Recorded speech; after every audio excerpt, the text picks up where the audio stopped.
Hi, this is Andy Collin with Growing Up Aspen. We're here with Chris Pomeroy, and today we are talking with Ed Dent. I got to know Ed in first days of Little League all the way through high school, and Ed's now a local doctor in the valley, and just the valley over in Eagle. So let's catch up with Ed and see what he's up to.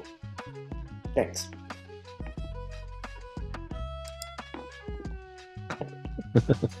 Yeah, my gosh. Well, so what can you describe, since you have the Aspen of our time, which is totally different than the Aspen of this time, but can you describe Eagle? Because I would imagine that it seemed like Aspen was way first and kind of blew up and did all its stuff, and it feels like Eagle's a little bit of a following in that footsteps, but it's more of sort of a little support off to its own self.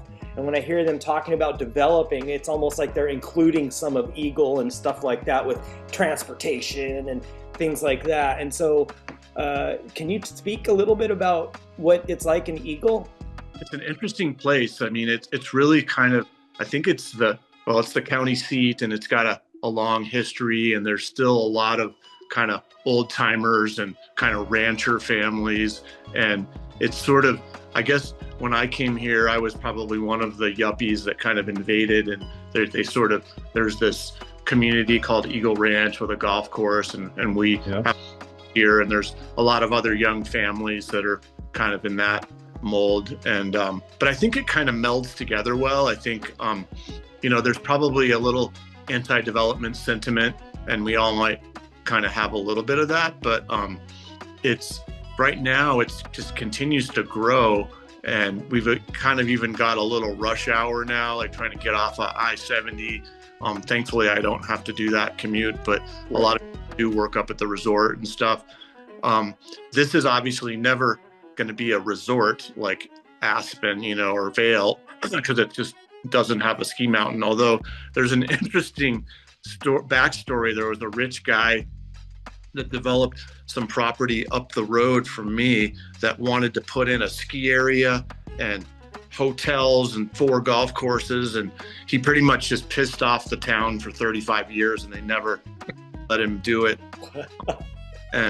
But that being said, I think it's always going to be kind of I guess maybe you could call it a bedroom community now for the workers and young families, but there's still this cool component of the old timers. And there's also kind of a really cool component. The old timers aren't all just ranchers. Like, I got to meet a really nice gentleman who's since passed away, but I was his doctor for probably 15 years, and his name was Maury Shepard. And Maury considered himself the first ski school director at Vail. And so he kind of hung out with Pete Seibert and Irvin and Davey Gorsuch and all those guys. And the funny thing is as much as Aspen and Vail are rivals, they all lived in Aspen. Okay. They came over here, and they took a big risk, but they saw this beautiful area.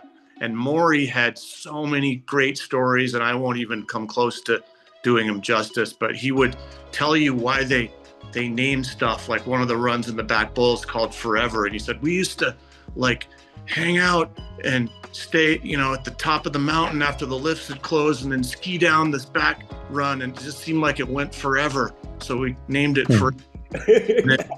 And then he would say, like, they were trying to get investors for this new resort, and he would take them up to the top of the mountain.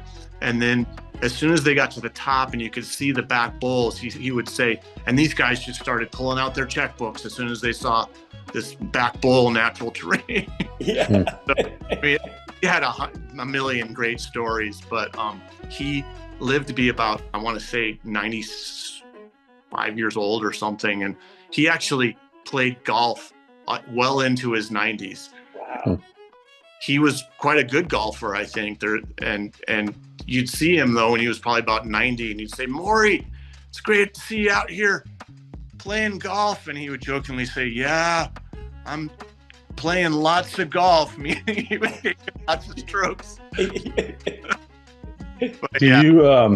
So here's the $1 million question. in terms of skiing, which do you prefer, Aspen or Vail?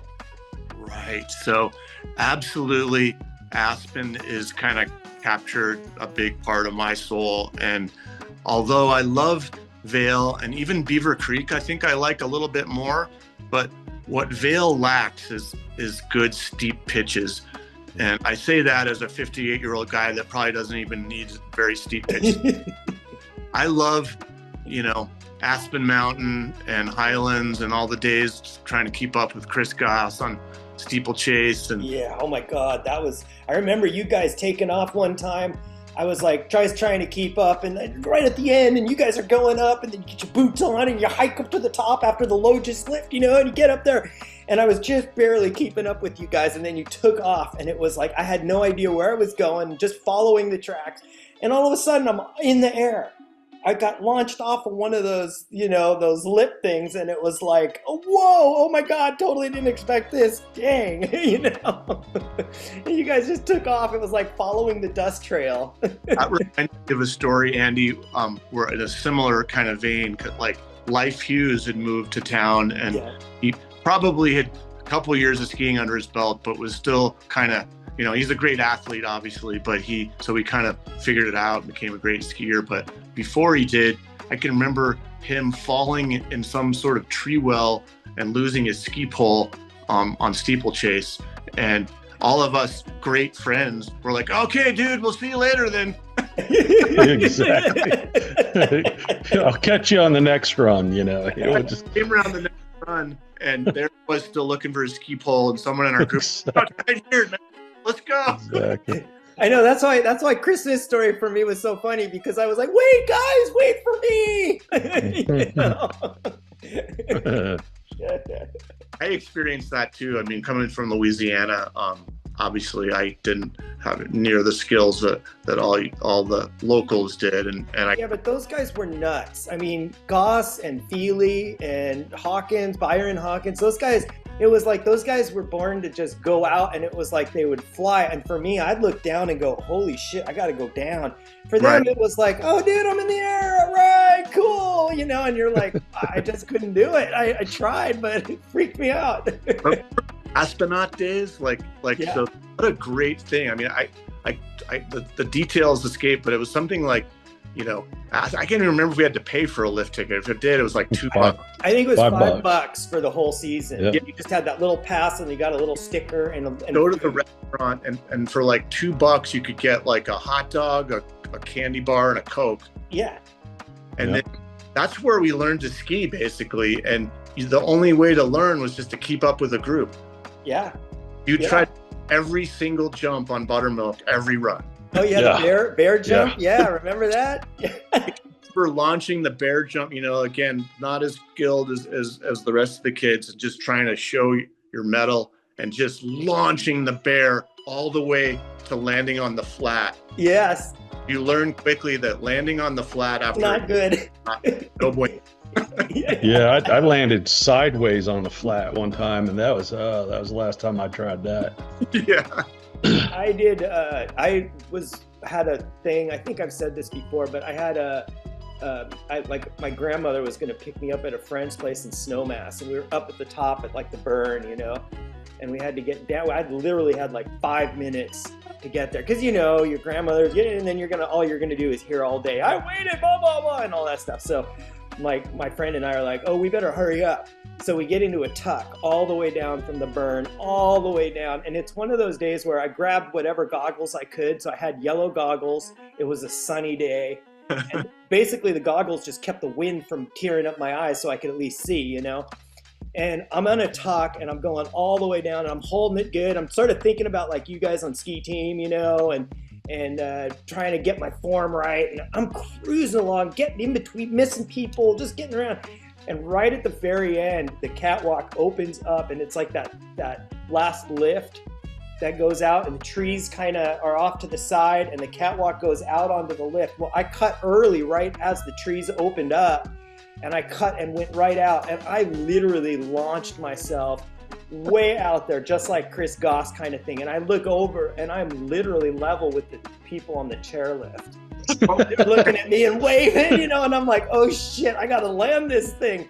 And that's when I thought, okay, I learned from the bear jump, don't land flat. And I'm like, okay, how can I tell? And I'm got yellow. I can't see anything, you know? And I'm up there and I'm looking down and I'm like, I'm just trying to feel my way down. And I land completely flat on both feet. I bruised every muscle. The physics both feet. Yeah, and that's when I went to Mass, and she was like, "Okay, yeah, you bruised every muscle in your feet. You're take it easy." Good thing made of rubber. That's the only thing you can say. Yeah, oh man, the things you had to deal with when you were kids up there. Oh my gosh. Yeah.